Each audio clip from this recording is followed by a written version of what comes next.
ठरलं. तर मग या मालिकेच्या आजच्या भागामध्ये सायली अर्जुनला म्हणते, हा आई-बाबांचा विषय तुम्हीच उकरून काढला आणि म्हणूनच माझ्या मनातून जात नाहीये. पण शेवटी स्वप्न म्हणजे जे आपल्या मनात असतं तेच दिसतं ना. तेव्हा अर्जुन तिला समजावतो, अगं असं काहीही नसतं, तू शांत हो आणि झोपून घे. तेव्हा सायली विचारते, मला सांगा माझ्या जन्मदात्यांचा शोध तुम्ही नक्की थांबवणार ना. तेव्हा अर्जुनला आता टेन्शनच येत हिला हो कसं म्हणावं म्हणते, हे पहा तुम्ही ना माझं यावेळी ऐकायलाच. हो आता कुठे माझं कुटुंब पूर्ण झालंय, कारण जे नाही येणार त्यामागे धावून आहे, त्यातला आनंद मला घालवायचा नाही आता. आणि जे कधी घडणार नाही ना त्याची वाट बघणं खूप त्रासदायक असतं. आणि त्यामुळे ना मनाला अगदी पक्की हुरहुर सुद्धा लागून राहते. आणि पुढे जे घडणार नाहीये किंवा कदाचित घडणार आहे यामागे तर मला बिलकुल पळायचं नाहीये असं ती स्पष्टपणे अर्जुनला सांगते. असं सायलीने म्हटल्यावर देखील अर्जुन हट्ट करतो आणि म्हणतो, हे बघ कदाचित तुझे आई बाबा तुला पुन्हा मिळतील, त्यांचं प्रेम पुन्हा मिळेल सायली. तेव्हा कदाचित ना हे तर पॉसिबल नाहीये, कारण अनिश्चित असं काहीही नको आहे आता मला माझ्या आयुष्यात, असं ती स्पष्टपणे अर्जुनला सांगते. कारण माझ्या आयुष्यामध्ये ना निश्चित फक्त तुम्ही आहात, आई बाबा आहे, हे घर आहे, इथली माणसंसुद्धा आहेत. आणि मी खरंच म्हणजे खरंच खूप खुश आहे त्यात आणि मला खरंच बाकी काही नकोय. त्यामुळे तुम्ही प्लीज माझ्या आईबाबांचा, माझ्या जन्मदात्यांचा शोध थांबवा, हो प्लीज थांबवा, अशी ती रिक्वेस्ट करते आणि रडू लागते. तेव्हा सायलीच्या मनातील दुःख अर्जुनला आता कळत असतं आणि तोही अगदी इमोशनल होतो. ती रडत असताना आता त्याला पाहावत नाही आणि म्हणूनच तो म्हणतो सायली, म्हणून तो तिच्या डोळ्यातील अश्रू सुद्धा पुसू लागतो आणि म्हणतो, हे बघ तुला माहिती आहे ना मी माझ्या बायकोला कधी त्रास होऊ देईल का. ती म्हणते, हो. पण मग आता तो पुन्हा पुन्हा विचारतो, तुला खरंच असं वाटतं का मी माझ्या बायकोला कोणताही त्रास होऊ देईल. तेव्हा सायली नाही म्हणते. तेव्हा अर्जुन म्हणतो, झालं तर मग आता जे काही घडलं ना ते सगळं विसरून जा आणि डोक्यातून काढून सुद्धा टाक आणि अगदी शांतपणे झोप आता. अर्जुनच्या सांगण्यावरून सायली आता झोपते. खरं अर्जुन तिच्या डोक्यावरून हात फिरवतो आणि मग मनात विचार करू लागतो, तू कितीही नाही म्हटली ना सायली तरीही तुझ्या मनात कुठेतरी हे दिसतंय, मला जाणवतंय की तुला सुद्धा तुझ्या आई-बाबांना भेटायचंय, तुला सुद्धा त्यांची ओढ लागली आहे. ती भेट मी घडवून आणणार म्हणजे आणणारच. दुसरीकडे भामट्या प्रियाने खूप मोठा प्लॅन केलेला असतो की महिप्तला हॉस्पिटलमध्ये बोलवून माझ्या जीवाला धोका आहे हे सिद्ध करून दाखवायचं आणि घरी घरी यायचं. आणि म्हणूनच तिने तिच्या सुटकेसाठी हा सगळा काही प्लॅन केलेला असतो.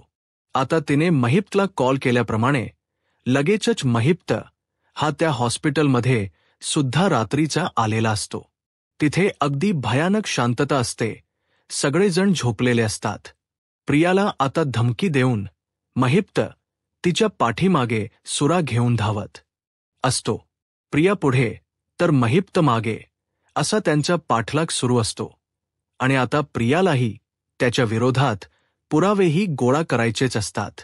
कसा बसा आता महिप्त हा प्रियापर्यंत पोहोचतो तर प्रिया स्वतःच्या सुटकेसाठी प्रयत्न करत असते. आता महिप्तला समोर पाहताच मग प्रियाला घाम फुटतो. ती मोठ्याने जाता मदतीसाठी आवाज देऊ लागते, वाचवा मला, वाचवा मला. तर महिप्त आपल्या चेहऱ्यावरच ते बलंकेट काढतो आणि म्हणतो, काय कोणत्या बिळात आता लपून बसशील, आज तुझे तुकडे केल्याशिवाय ना हा महिप्त शिखरे हालतच नसतो इथून. मग आता प्रिया ही मोठ्यानेच ओरडते, वाचवा मला. महिप्त तिच्या अंगावर अक्षरशः धावून जातो आणि तीच तोंडच दाबतो आणि म्हणतो, तुझा बाप सुद्धा आता माझ्यापासून तुला कधीही वाचवू शकत नाही, कारण आज तुझे तुकडे तुकडे गेल्याशिवाय मी काही इथून जातच नसतो. मग त्यानंतर महिप्त आता रागाच्या भरात प्रियाच्या पोटामध्ये सुरा खूप असणार तेवढ्यातच पोलीस मोठ्याने ओरडतात, कोण आहे रे तिथे, कोण आहे. मग महिप्त आता लगेचच तिथून धूम ठोकतो, कारण त्याला कोणी बघू नये ना म्हणून. तेव्हा प्रियाला आता जरा बरं वाटतं की वेळेत अगदी आपला प्लॅन सक्सेस झालाय, मग आता कोण आहे असं पोलीस कॉन्स्टेबल ओरडतच तेथे येतात. तात त्यांनी बॅटरी सुद्धा आणलेली असते. तोपर्यंत प्रियाने इकडे एक तार असते ना, त्या तारेने आपल्या हातावर जरा जखम सुद्धा करून घेतलेली असते. तेव्हा प्रिया म्हणते, वाचवा मला. तेव्हा ओ मॅडम झालं काय असं सर्वजण विचारतात. तेव्हा ती म्हणते, महिप्त शिखरेने माझ्यावर वार केलाय. तेव्हा ते म्हणतात, अरे बापरे केवढं रक्त येत्य, चला बडेज करूयात असं म्हणून सर्वजण प्रियाला तिकडे दुसरीकडे घेऊन जातात. तर आता दुसऱ्या दिवशी अर्जुन तयार झालेला असतो आणि सायली सुद्धा अगदी छान तयार झालेली असते. सायली नंतर कपड्यांच्या घड्या घालत असते आणि अर्जुनकडे हळूच पाहते आणि मनात विचार करते, काल ना जरा मी यांच्यावर जास्तच चिडले.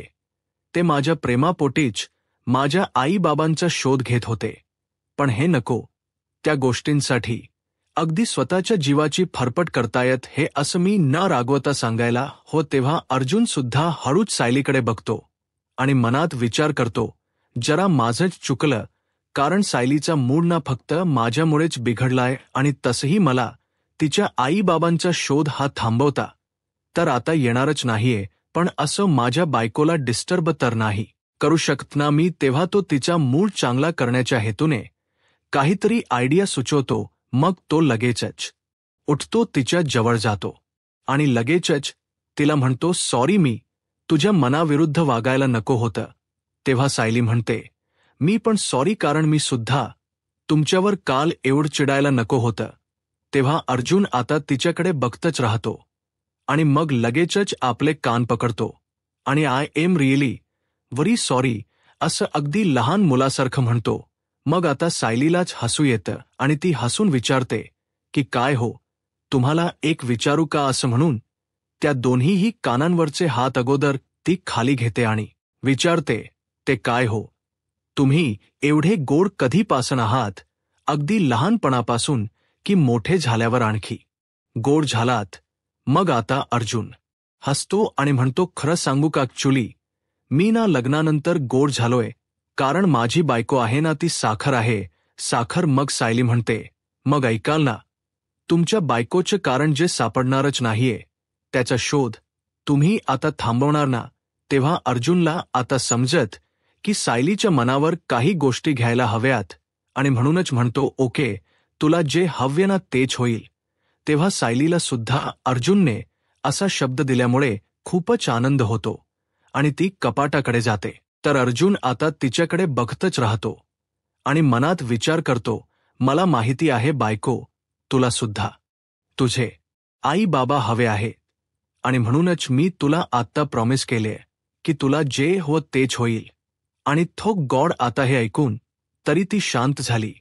पण आता मला पोलीस स्टेशनमध्ये जाऊन तिथे तुझं गाठवड राहिलंय का बघायलाच हो असं म्हणून अर्जुनच्या डोक्यात सारखेच सायलीच्या भूतकाळाबद्दलचे विषय गोंगावत असतात.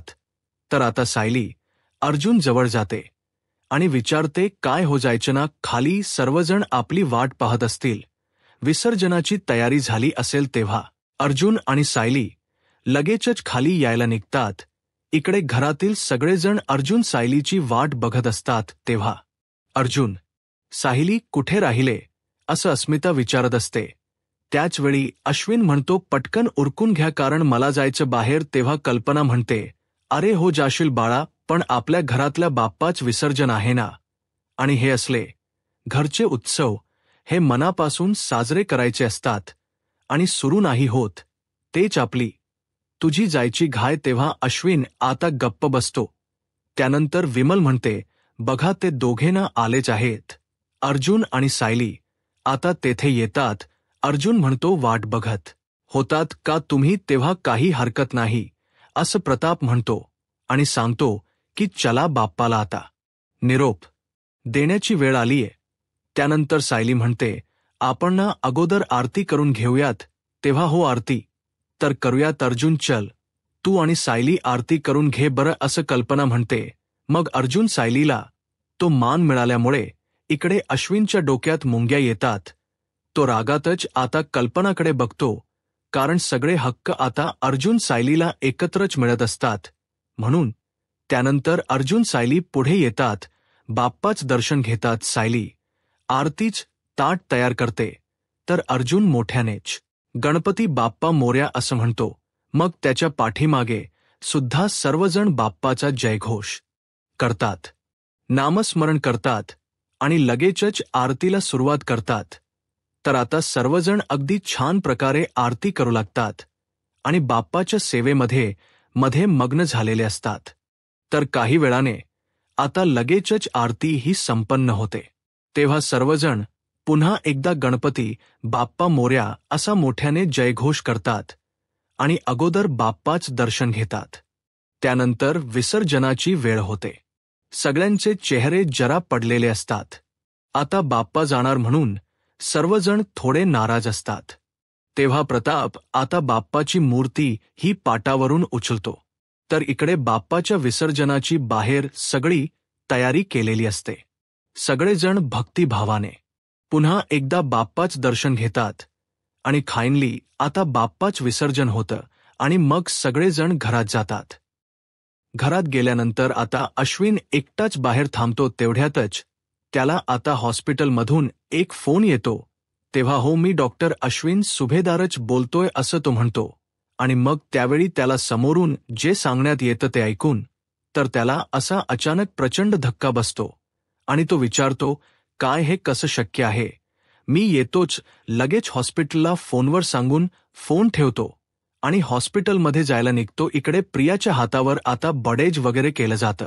तिच्या भोवती सगळे पोलीस वगैरे असतात. अश्विन आता वकिलांना घेऊनच तेथे आता आलेला असतो. तेव्हा तो प्रियाच्या हाताची अशी झालेली अवस्था पाहतो आणि लगेचच विचारतो, काय तन्वी, काय झालं? तू एवढी जखमी झालीच कशी? असा प्रश्न जेव्हा तू करतो तेव्हा प्रिया मात्र आता लगेचच नाटकी सुरू करते आणि म्हणते, अश्विन मी तुला म्हणाले होते ना की तो महिप्त खूप डेंजर माणूस आहे. अरे रात्री तो आला आणि त्याने माझ्यावर हल्ला केला. मी तुला म्हटले होते ना अश्विन, तो एवढा चांगला माणूस नाहीये बघ. त्याने हे काय केलं असं म्हणून रडण्याची नाटकी वगैरे करत सिंपती मिळवण्याचा प्रयत्न करत असते. अश्विन आता महिप्त विरुद्ध चिडलेला असतो आणि म्हणतो, अगं काल रात्री मी इथून निघताना तू तर झोपणार होतीस ना, मग काय झालं?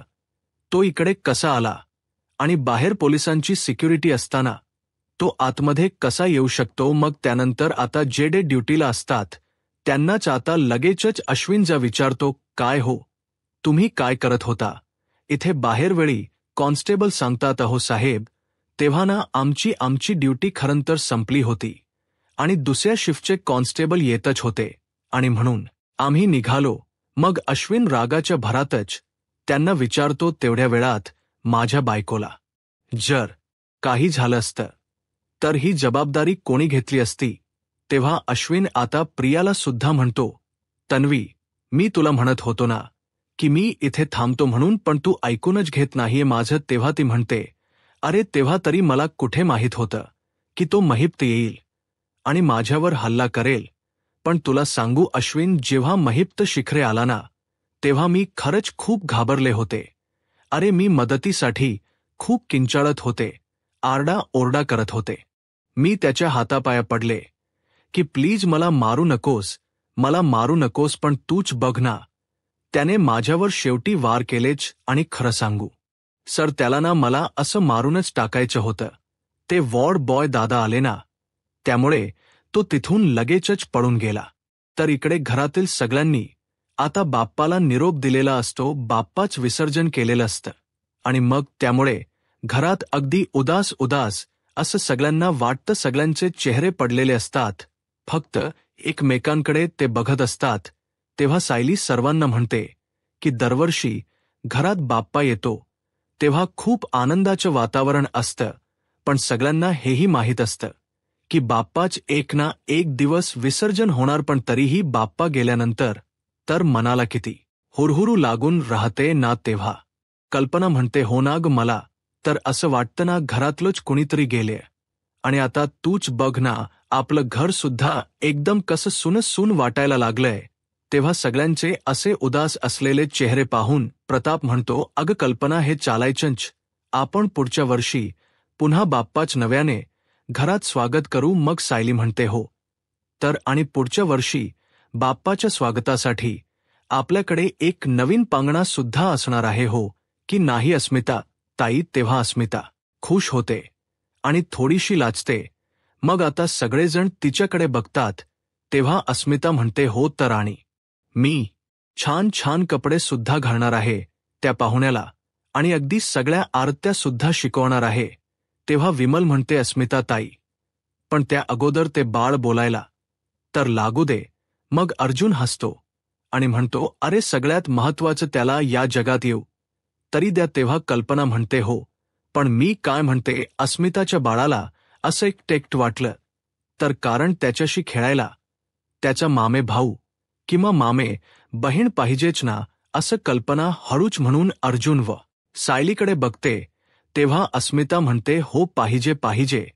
तेव्हा सायली आणि अर्जुन हे दोघेही हळूच एकमेकांकडे बघतात आणि सायलीला आता खूपच लाजल्यासारखं होतं. प्रताप म्हणतो, अगदी बरोबर बोललीस तू कल्पना. काय मग अर्जुन, सायली, तुम्ही दोघेही विचार करतायत की नाही? असं जेव्हा प्रताप विचारतो तेव्हा अर्जुन अजूनच लाजतो. तेव्हा आता अर्जुन म्हणतो, हो तशी माझी काही हरकत नाहीये, आणि आय एम शुअर माझ्या बायकोची सुद्धा तशी काही हरकत नसणार. असं म्हणून तो तिच्याकडे अगदी पाहतच राहतो. तेव्हा सायली आता खूप गोड लाजत असते आणि हळूच म्हणते, अहो. मग ती हसत आणि लाजत मुरडतच लगेच तिथून जाते. तेव्हा लाजली रे सायली, लाजली म्हणून अस्मिता आता सायलीची गंमत करते. तेव्हा आता सायली तिथून गेल्यानंतर अर्जुन म्हणतो, मी सुद्धा माझी कपडे चेंज करून आता ऑफिसला जातो, चालेल ना? तेव्हा तो सुद्धा लगेचच तिथून सटकतो. त्यामुळे अस्मिता म्हणते, अरे हा सुद्धा लाजला. मगळेजण मात्र आता त्या दोघांवरही हसू लागतात. तर दुसरीकडे आता अश्विन खूपच संतापलेला असतो आणि म्हणतो, हॉरिबल आहे हे, अगदी हॉरिबल आहे. आता वकील साहेब म्हणू लागतात, पण या गोष्टीचा ना आपल्याला खूप फायदा होऊ शकतो, कारण काल इथे ना महिप्त शिखरेला कोणी ना कोणी नक्कीच बघितलं असेल.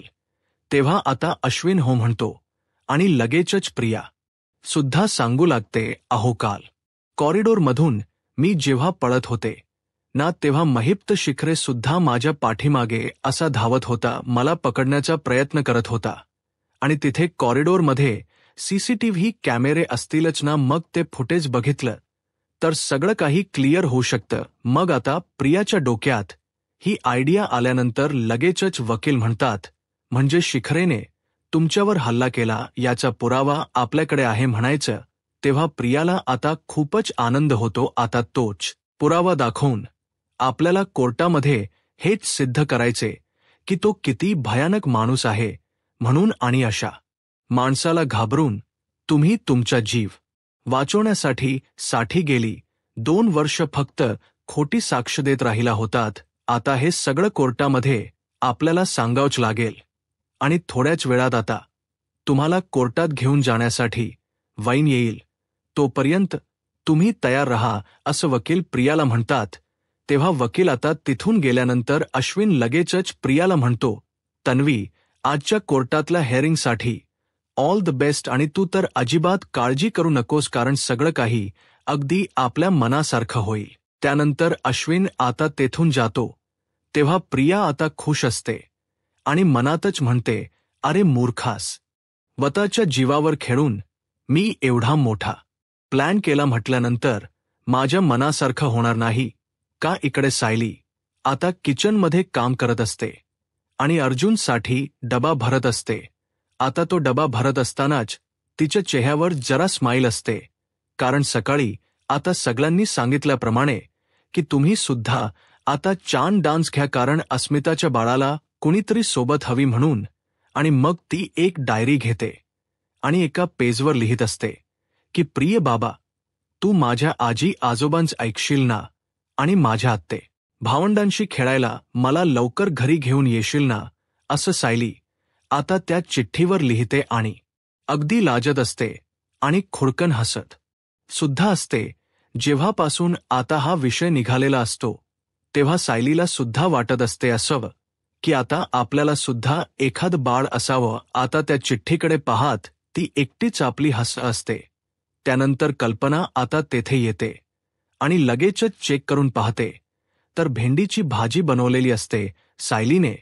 तेव्हा कल्पना म्हणते, अरे वा, नव्याच्या आवडीचे पदार्थ बनवण्याचं काम सुरू आहे वाटतं. तेव्हा सायली म्हणते, हो तसंच समजा. मग काय खास काय आहे असं कल्पना विचारते. सायली म्हणते, तसं खास काही नाही अहो, पण काल रात्री एका गोष्टीमुळे मी चिडले होते ना, त्यांच्यावर. पण सकाळी त्यांनी माझी माफी मागितली. हा, आणि मी सुद्धा लगेच माफ करून टाकलं. तेव्हा कल्पना आता खुश होते आणि म्हणते, छान आहे, हा छान आहे, कारण रात्रीची जी भांडण आहेत ना बाळा, ती सकाळी मिटायलाच हवीत. म्हणजे मग कसं आहे ना, दिवसाची सुरुवात अगदी नव्याने करता येते. त्यानंतर अर्जुन तेथे येतो आणि म्हणतो, मम्मा सायली, मी निघालो हा ऑफिसला. त्याचवेळी सायली म्हणते, हो थांबा थांबा, डबा घेऊन जा. असं म्हणून ती पटकन डबा भरते आणि लगेचच त्यामध्ये चिठ्ठी सुद्धा टाकते. तेव्हा अर्जुन थकीव असं तिला म्हणतो आणि त्याच्या लक्षात आता काहीतरी येतो. तो पुन्हा एकदात याची बॅग ओपन करतो आणि त्याच्यामध्ये काहीतरी शोधत असतो. अगदी सिरियस होऊनच विचारते, काय हो, काय शोधताय तुम्ही नक्की? मग आता अर्जुनला तितक्यातच एक फोन येतो. मग आता इन्स्पेक्टर सावंतांचाच कॉल आलेला असतो. तेव्हा अर्जुन आता मनात विचार करतो, यांच्याबरोबर सायलीच्या त्या गाठोड्याबद्दल बोलायलाच, हो अगोदर डिस्कस करायलाच, हो पण आता नेमकं सायली समोर बोलू तरी कसं, हा प्रश्न आता त्याला पडलेला असतो आणि तो जरा थोडा घाबरतोच. सायली सुद्धा त्याच्याकडे अगदी धक्क्यानेच बघत असते. तर आता मित्रांनो, पुढील भागामध्ये सायली रूममध्ये जाते आणि फक्त बाळाचा विचार करत असते आणि म्हणत असते की आज मी ना त्यांच्या डब्यामध्ये भेंडीची भाजी दिली आहे आणि सोबतच एक चिठ्ठी सुद्धा. म्हणजे आता कधीही हे मला फोन करू शकतात आणि म्हणतील की प्रिया आई, माझे बाबा म्हणतोय की लवकरच मी तुमच्या आयुष्यात येणार आहे. तर दुसरीकडे आता अर्जुन हा ऑफिसमध्ये असतो. चैतन्य तेथे जाऊन त्याला म्हणतो की एक न्यूज आहे. अश्विनने जो वकील बघितला होता तन्वीसाठी, तो अगदी जोरातच कामाला लागलाय आणि तन्वीची शिक्षा माफ करून घेण्यासाठी त्याचे प्रयत्न सुद्धा सुरू झालेत. हे ऐकून आता अर्जुनला मोठा धक्काच बसतो. यूट्यूब चॅनलला सबस्क्राईब करा आणि व्हिडिओ लाईक करा. धन्यवाद.